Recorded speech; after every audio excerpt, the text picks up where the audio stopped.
Hello my fellow Christian fiction lovers, welcome to another video. Today we're going to be talking about the April TBR.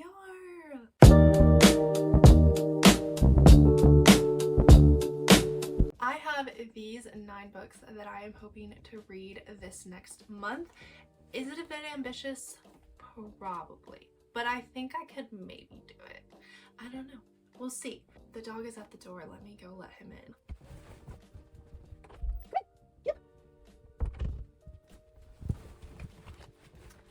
We have our favorite buddy back in the videos. He just loves to be in these videos.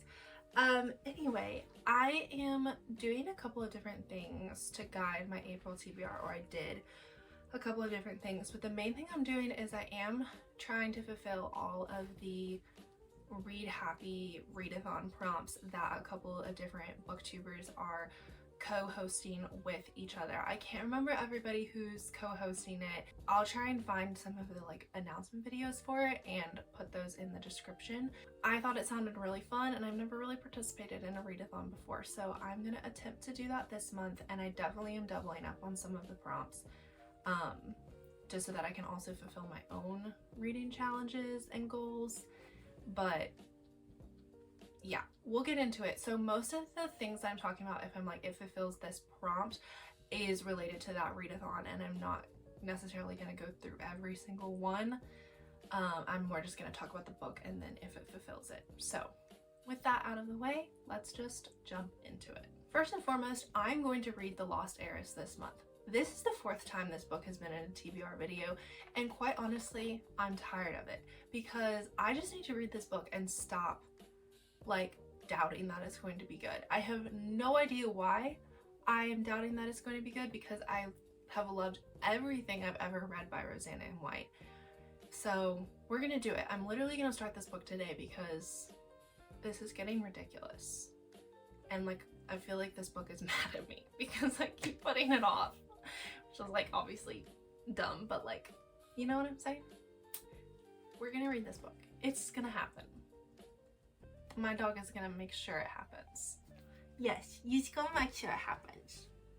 Okay, and then part of my personal challenge for myself this year was to read all of the Lord of the Rings, Hobbit through Return of the King, and then to read all of the Chronicles of Narnia, which that is 11 books in total. So I was like, I have a little wiggle room if I can't do it one month, but I'm ahead because I just finished Lord of the Rings last month. And for April, I'm moving on to Chronicles of Narnia, in which I will be reading The Magician's Nephew by C.S. Lewis. This is the first book in the series. And this book I am going to use to fulfill 2 of the prompts for the readathon, which is, I'll explain it. So the first one is I'm going to use it to fulfill Pet Companion, because I cannot think of any other book on my TBR that has a pet companion that I know of. So while I know the creatures and Aslan in this book are not pets, they're animal companions, so I'm stretching to make it work, and it's just gonna work. Okay, and then I'm also gonna use this book to fulfill the delicious food prompt, because I remember them eating good food multiple times throughout the series. So I'm hoping that that is in this book. I'm pretty sure it is, and if it's not, then oh well. And then I would also like to read Hope Between the Pages by Pepper Basham. Pepper Basham is one of the new authors that I would like to read this year.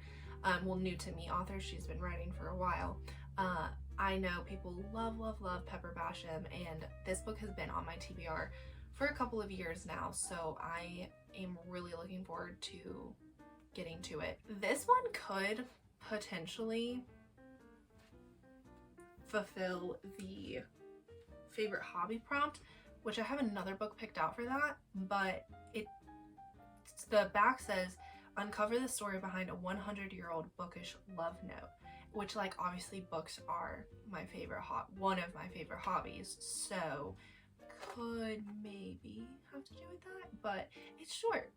It'll be a quick read. Okay, then I am going to reread Emma by Jane Austen. Emma is my literal favorite book of all time. I just love this book and I try and reread it every year. And I've just been really dying to read it again recently. It's definitely like a comfort cozy read. So with that being said, I'm going to use this to fulfill the cozy setting prompt because I think Highbury is just one of the coziest places ever, and like it's so tight knit, and I want to live in Highbury and like be friends with Emma and Harriet. And I'm also going to use this to fulfill the kindred spirit prompt because while Emma is a polarizing character and a lot of people don't like her, I actually love Emma, and like I love her character growth, and I just see a lot of myself in her. Like, I didn't always, when I first started reading it, I didn't necessarily see myself, but just now that I'm a little more grown, like in my 20s, I definitely do see some of the same streaks of pride that Emma has in myself, and definitely I see her like character growth as maybe some like personal growth that I continue to have to go through. So that is why I think, that is why I'm claiming her as the kindred spirit. So yes, I can't wait to get back into this book. I literally love Emma so much. Like, I can't not just fall in love with this book every time I read it. Okay, and then I'm going to read The Wedding Dress by Rachel Hauck. And this book is a time slip novel, which I haven't read in a while. Sorry, the back just said 4 brides, 1 dress, and now I'm wondering if it's like 4 different stories, but I don't think it is. I don't know. I'll tell y'all once I finish it. But I'm kind of gonna be using this book to fulfill the favorite hobby prompt because I am engaged and I'm planning my wedding like myself, and so wedding planning has been my favorite hobby. Like, genuinely, it has been one of my favorite things to do recently.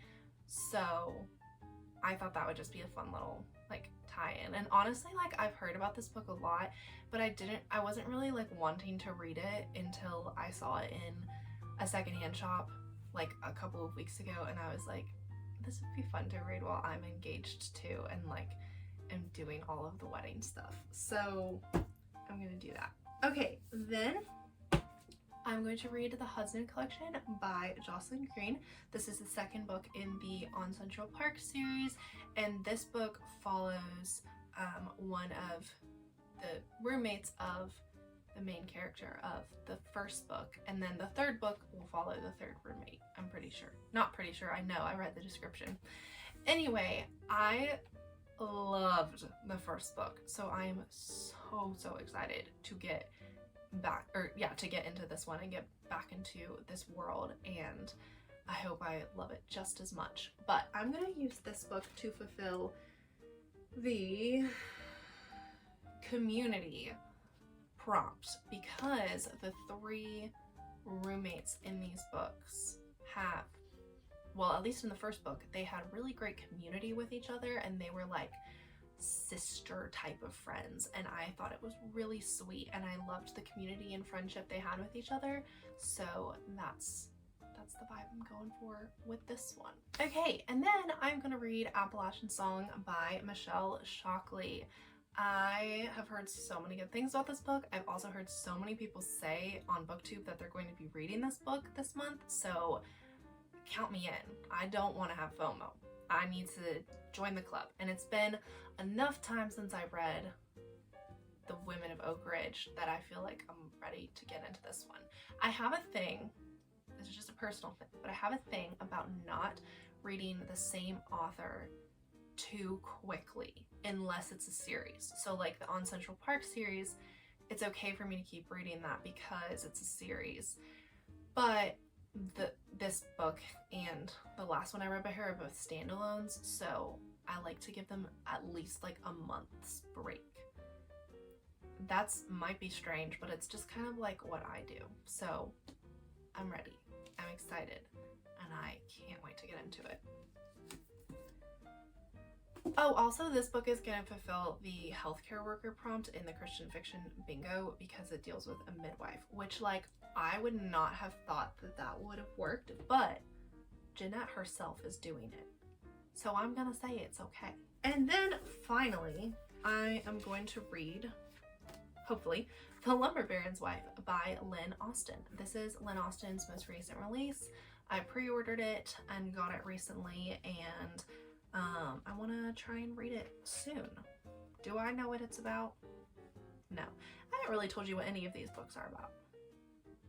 So, yeah, I've just kind of told you that I'm reading them. That's so silly of me. To be honest, I don't even remember what most of them are about. But I think this one, the back says, when the young wife of a powerful lumber baron vanishes into the wilds of frontier Michigan, her friend is left to unravel the truth. And it is a time split, 1873 and then also present day. Yeah, this is kind of not related to the happy readathon, whatever it's called, but I just want to read it because it's a new release. So yeah, I think I'm being a bit overly ambitious here. I think in reality I'm only gonna get through like 7 of these, but that's all right. We'll see. It'll be good whatever happens. So yeah, all right. Those are the 9 books that I'm going to be attempting this month. Wide variety of things, but let me know if you've heard of any of them, if you've read any of them, want to, you know, all of the things, and we can chat about it in the comments. But thank you so much for watching this video. If you liked it, don't forget to give it a like, and if you want to see more content like this, go ahead and subscribe, and I will see you in a video very soon. Bye!